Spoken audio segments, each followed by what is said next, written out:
The top story this morning, the Nelson Mandela Bay Metro once again has a new mayor. In fact, the latest mayor to bite the dust is Eugene Johnson, who has been voted out during a council meeting held just yesterday. So council members were divided on the motion to remove her, but eventually, in the early hours of this morning, DA Councillor Retief Odendaal emerged victorious and now takes over as new mayor. So let's bring you some perspective there on the person who has, from the person who has seen it all before. Athol Trollip is the former mayor of the very same municipality, and he joins us via our video link this morning. Athol, thanks very much for coming on. Another day, another NMB mayor. Yeah, it's actually quite tragic that there have been so many mayors in Nelson Mandela Bay in the last, let's say, 6 or 7 years. It's become something of a revolving door. I'm very happy for Nelson Mandela Bay that they've now got a new mayor and that they've got rid of the coalition of corruption. I think Retief Odendaal is a good guy. He served on my mayoral committee before. He understands money, he understands finances. And I believe that Nelson Mandela Bay will see a quick turnaround again. We showed in 2016 that we went from being the second worst metro municipality to the second best in 1 year.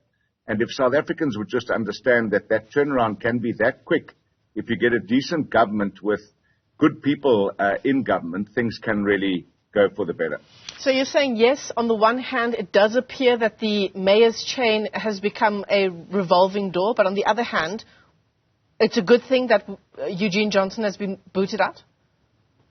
Yeah, I do say that. It just makes it very difficult for the administration. You know, if they're getting a new mayor every year, it makes it very, very difficult for them to understand what what policies to implement. But, you know, it was tragic to see again what happened last night. Yes, a mayor has been removed democratically, and that is democracy.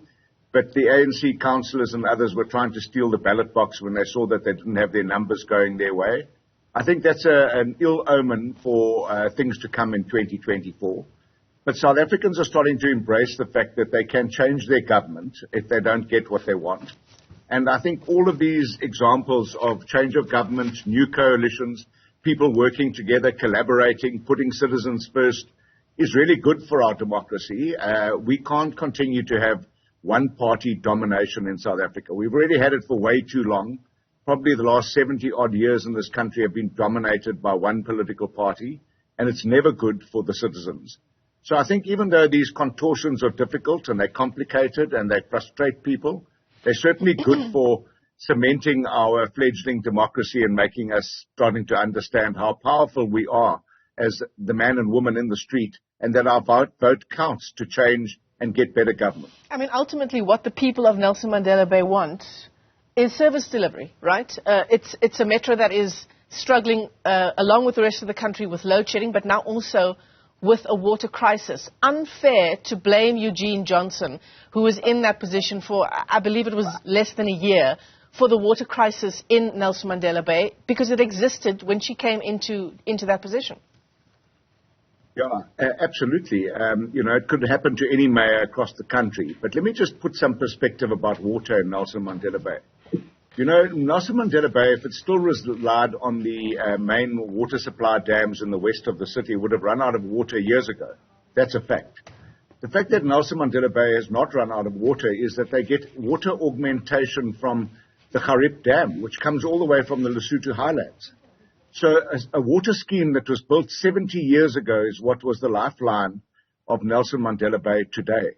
So I think that the government in this country should start looking at the fact that they not only don't they maintain existing infrastructure, as we've seen with the collapse of Eskom, but there's no forward thinking, no vision to supply water for the next 10, 20, 30, 40, 50 years.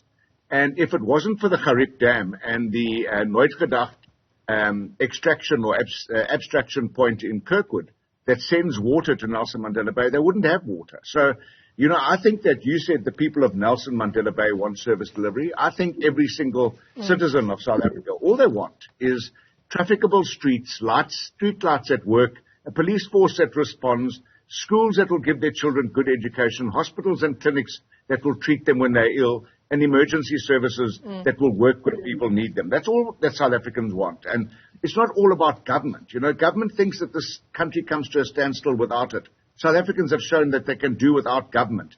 But government and the private sector should collaborate better and that this country will work better if they do that. I mean, I couldn't agree with you more. But the fact of the matter is, pardon me, coalition governance has let us down. It's such a big part of governing in so many of our major metros, and yet what it turns out to be is ego and power plays between opposing parties. I think that has been our experience of the last few years, because coalitions are still so new for us. But I want to remind you that there are many coalitions that work well across the world and even in this country. But even if coalitions have let us down because politicians put their egos first and not their people, and that there's been a bit of, puerile kind of politics where there's a lot of finger pointing, coalitions have not let us down as much as the ANC have let us down. So let's get that straight. Coalitions are new. People are starting to learn to work together and to understand that power needs to be shared where there isn't outright power achieved. That's understandable. That will be a process. But no coalition has let us down worse than ANC-led administrations in this country of ours. I come from the Eastern Cape. It's ANC-dominated in the province. Most of the municipalities in the province are ANC-dominated by majority ANC councils. And every single one of them has failed and have let people down way more than any coalition government has. So our democracy is 28 years old. Our coalitions are acting like children. What are you saying? Give it time? No, look, our coalitions are probably only 3 or 4 years old. And our 28-year-old government has failed miserably. So let's give it some time. And I still believe that in 2024 we'll have a new coalition government that will lead the country. And I think between now and 2024, we would have learned a lot more about working together and being more mature and pointing South Africans in the right direction rather than pointing fingers at each other. Yeah. Let's hope so. The people of Nelson Mandela Bay and around the country, as you say, Athol Trollip, are holding thumbs. Athol Trollip is a former mayor in Nelson Mandela Bay, as we continue to reflect on the incoming mayor there, elected in the early hours of this morning. That is Retief Odendaal. Thanks very much, Athol, for joining us.